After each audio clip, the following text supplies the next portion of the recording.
Well, Hurzeler will become the youngest ever permanent Premier League manager. He's currently just 31 years and 110 days old. Chris Coleman was the next youngest when he took charge at Fulham. 6 of his first-team squad at Brighton will be older than him, including James Milner, who is 7 years his senior.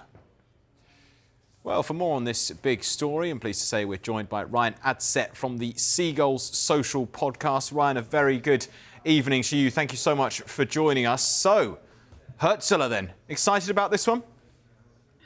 How can't I be? I'm a Brighton fan. I of course, yeah, a 31-year-old at Brighton's a mad one. But then again, we should be used to this now. This is the sort of thing that Brighton have been doing for such a long time now, with surprising everyone really, with not just managers but players as well, and recruitment. But no, listen, of course there's going to be concerns about his age, and there's going to be people that question it. But I look past it, and I just want to look at it as a new exciting challenge for us. I mean, look, we got rid of Roberto De Zerbi. Well, I say we got rid of him. It was a bit of a mutual thing there, but we had to move on. There had to be a plan B. Fabian Hurzeler has got an impressive record. Obviously done unbelievable things with St Pauli, but I think it's not just how he's gotten them there. It's the style of football and the boldness as well. Yeah, you mentioned his age, 31 years old. It could be very exciting to see what he has to offer. It could offer a very new perspective. But any concerns with that at all? We just mentioned that James Milner is 7 years older than him. Yeah, I mean, yeah, there's always going to be the reservations of, his age and whether the players take to it. But I don't think we're really a club that has too many, big egos that are going to completely ignore it. I mean, I think most people that are within Brighton understand that we're a club that don't tend to do things the way that everyone else would, if you know what I mean. So I suppose, yeah, there's always going to be the worries of, tactically, what's he going to bring? I heard a lot of things about him playing with centre-backs quite advanced, which could be quite interesting. I guess similarly to how Graham Potter did when he was here with Dan Burn, but maybe an opportunity for the likes of Jan-Paul van Hecker and others. I mean, we could be seeing a few goals from the back, which could be quite nice for a change. Yeah, that sounds interesting. Look forward to seeing that, Ryan. You've tended, as a club, to get the appointments spot on. Roberto De Zerbi maybe wasn't too well known before he arrived, and he did a very good job. Graham Potter likewise as well. Do you back the club to have made the right decision again?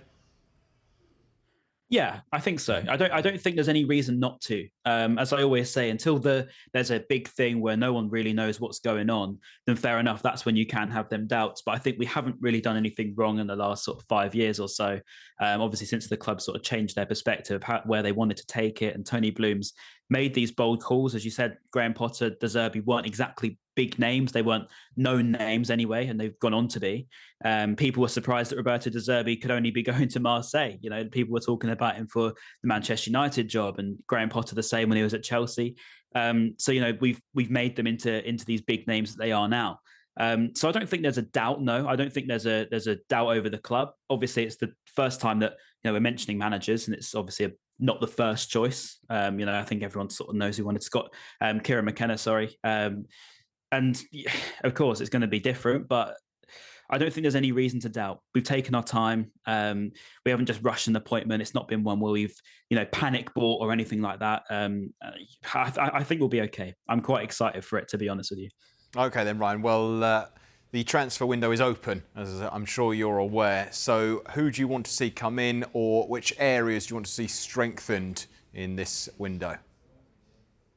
I think there's a lot of places. When you look at the end of the season, there was a lot of, potential gaps, particularly in terms of squad depth. But the players that we lost in the summer previously, the likes of Caicedo and McAllister, as we've always said, are going to leave such gaping holes, not just on the pitch, but I think around it as well. It's been quite hard to move on from. But at the same time, we've got that big cash, we've got a big cash to spend now. I'd like to see us go for a few players, particularly that midfield. For me, I think we struggled towards the end of the season, and as said before, the depth, and particularly around the back areas where we conceded some sloppy goals, probably in the club's admission, we conceded some scrappy goals. But that's something that I really want to sort out probably. For the first time as a Brighton fan in a long time, I'm saying I'm not including the attack here. Normally, I've had to say we can do everything so well, but we can't score goals. Whereas this time, I think we've got a lot of good sort of forward options. I think we just need to improve that squad depth, that strength. And go again for Europe, because we proved before the season before this one just gone that we can compete at that level. We can compete with the likes of Aston Villa, etc., that can get to Champions League the following season. So why can't we do that? I know we're a smaller club, but we have a very, very shrewd way of recruitment, and I'd like to see some of that this summer. Big summer for us. Absolutely, a big summer, exciting times. Again, new manager, 31-year-old. Ryan, thanks so much for joining us this evening.